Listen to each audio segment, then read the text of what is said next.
दोस्तों, इसमें कोई दो राय नहीं है कि B.R. अम्बेडकर, जिन्हें बाबा साहेब अम्बेडकर के नाम से भी जाना जाता है, आधुनिक भारत के सबसे प्रभावशाली और दूरदर्शी नेताओं में से एक थे। वे सामाजिक न्याय, मानवाधिकार, लोकतंत्र और संवैधानिकता के समर्थक थे। वे एक विद्वान, अर्थशास्त्री, वकील, राजनीतिज्ञ और सुधारक भी थे। भारत में उन्हें व्यापक रूप से भारतीय संविधान का मुख्य वास्तुकार और दलित आंदोलन का नेता माना जाता है। लेकिन दोस्तों, ये सब बनने से पहले वे लंदन में एक छात्र भी थे, जहां उन्होंने अपने जीवन के कई वर्ष उच्च शिक्षा प्राप्त करने और राजनीतिक गतिविधियों से रूबरू होने में बिताए थे। लंदन में उनका अनुभव न केवल अकादमिक उत्कृष्टता का समय था, बल्कि व्यक्तिगत परिवर्तन, बौद्धिक जागृति और अंतर्राष्ट्रीय प्रदर्शन का भी समय था। दोस्तों, इस वीडियो में हम आपको बताएंगे कि लंदन के माहौल ने डॉक्टर अंबेडकर के व्यक्तित्व, उनकी विश्वदृष्टि और उनका भारत को देखने के दृष्टिकोण को कैसे आकार दिया। लेकिन दोस्तों, वीडियो में जानकारी पसंद आए तो इसे लाइक कीजिएगा और हमारे चैनल को भी सब्सक्राइब कर लीजिएगा। दोस्तों, डॉक्टर अंबेडकर की लंदन की पहली यात्रा न्यूयॉर्क में कोलंबिया विश्वविद्यालय से अपनी मास्टर डिग्री पूरी करने के बाद तब शुरू हुई, जब अंबेडकर पहली बार 1916 की गर्मियों में लंदन आए। उन्हें इंग्लैंड में अध्ययन करने के लिए बड़ौदा राज्य से छात्रवृत्ति मिली थी। उन्होंने London school of economics and political science LSE और ग्रेज इन में दाखिला लिया, जो इंग्लैंड में बैरिस्टरों को प्रशिक्षित करने वाले 4 इंस ऑफ कोर्ट में से एक था। LSE में उन्होंने प्रोफेसर हर्बर्ट फॉक्सवेल, जो कि एक प्रसिद्ध अर्थशास्त्री थे, और जॉन मेनार्ड कीन्स जैसे गुरुओं के अधीन अध्ययन किया था। उन्होंने भूगोल, राजनीतिक विचारों, सामाजिक विकास और सामाजिक सिद्धांत पर पाठ्यक्रमों में भाग लिया था।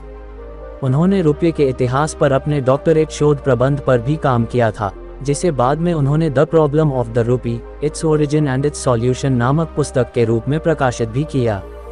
उनका इस मामले में शोध प्रबंध एक बहुत ही बेहतरीन कार्य था, जिसमें भारत में मुद्रा प्रणाली को प्रभावित करने वाले आर्थिक और राजनीतिक कारकों का विश्लेषण किया गया था।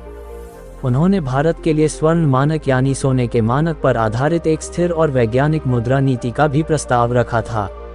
ग्रेज इन में उन्होंने कानून का अध्ययन किया और बार परीक्षा की तैयारी की।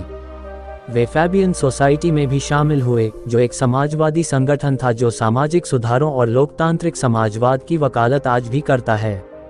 वे George Bernard Shaw, Sidney Webb और बीट्राइस वेब जैसे फैबियन विचारकों के विचारों से प्रभावित थे।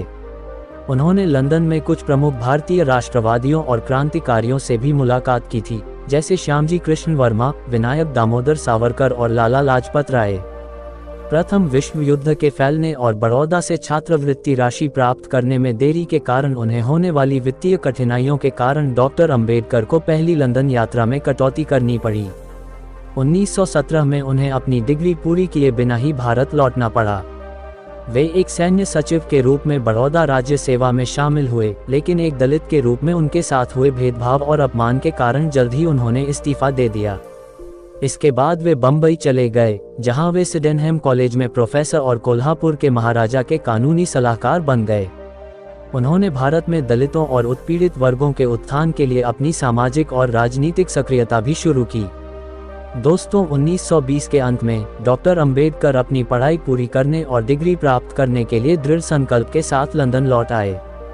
उन्होंने अपनी वकालत से कुछ पैसे बचाए थे और अपने दोस्तों और शुभचिंतकों से कुछ वित्तीय सहायता भी प्राप्त की थी।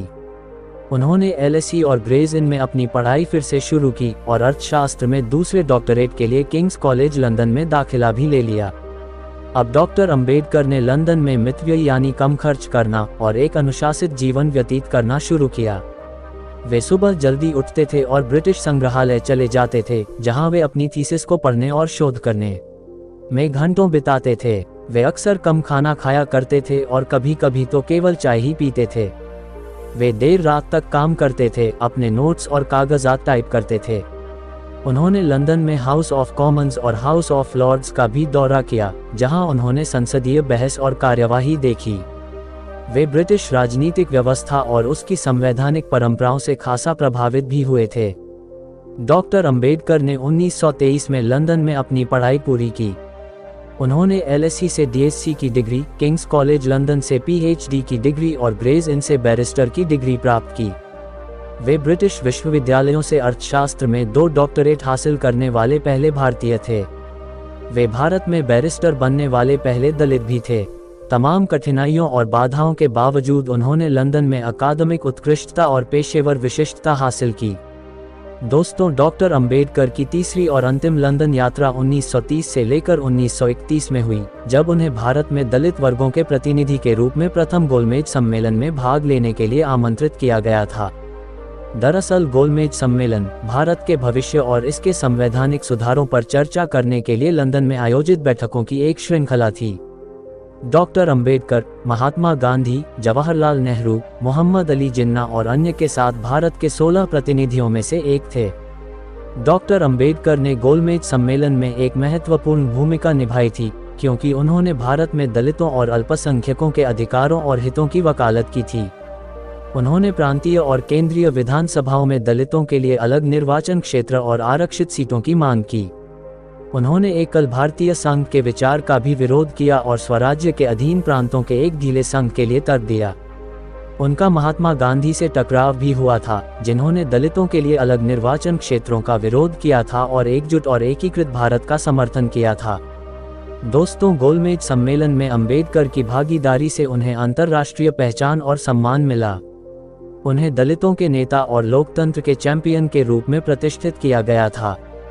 उन्होंने कुछ प्रभावशाली ब्रिटिश राजनेताओं और बुद्धिजीवियों जैसे Ramsay MacDonald, Winston Churchill, Harold Laski और आर.एच. टॉनी से भी मुलाकात की थी।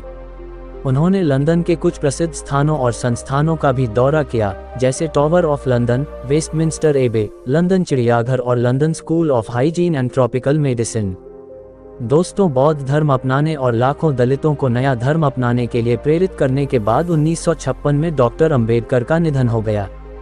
उन्होंने भारत और विदेशों में एक समृद्ध और स्थायी विरासत छोड़ी। उन्हें ठीक ही भारतीय संविधान के जनक, दलित आंदोलन के प्रमुख और आधुनिक बुद्ध के रूप में सम्मानित किया जाता है। उन्हें 20वीं सदी के महानतम विचारकों और नेताओं में से एक के रूप में भी जाना जाता है। डॉक्टर अंबेडकर की विरासत लंदन में भी जीवित और अच्छी तरह से मौजूद है, जहां उन्होंने अपने जीवन के कुछ सबसे महत्वपूर्ण और उत्पादक वर्ष बिताए थे। उनकी स्मृति और संदेश को विभिन्न संगठनों और व्यक्तियों द्वारा संरक्षित और प्रचारित किया जाता है, जो हर साल उनकी जयंती, मृत्यु तिथि और रूपांतरण वर्षगांठ मनाते हैं। उनकी प्रतिमाएं और चित्र विभिन्न स्थानों और संस्थानों में स्थापित और अनावरण किए गए हैं, जैसे कि कैम्डेन में Ambedkar house, LSE library, King's college London और ग्रेज इन। उनकी किताबें और लेख विभिन्न प्रकाशकों और समूहों जैसे Ambedkar memorial trust, federation of Ambedkarite and Buddhist organisation और अंबेडकर इंटरनेशनल मिशन द्वारा प्रकाशित और वितरित किए जाते हैं। दोस्तों, लंदन में डॉक्टर अंबेडकर का अनुभव शिक्षा, सक्रियता और प्रेरणा की एक दिलचस्प यात्रा थी। उन्होंने लंदन से सीखा, उन्होंने लंदन में योगदान दिया और उन्होंने लंदन को प्रेरित भी किया। उन्होंने भारत से भी सीखा, उन्होंने भारत के लिए योगदान दिया और उन्होंने भारत को भी प्रेरित किया। वे पूर्व और पश्चिम के बीच, अतीत और भविष्य के बीच, उत्पीड़ित और मुक्त के बीच एक सेतु थे। वे कई आयामों वाले, कई दृष्टिकोण वाले, कई मिशन वाले व्यक्ति थे। वे डॉक्टर बाबा साहेब भीमराव अंबेडकर थे।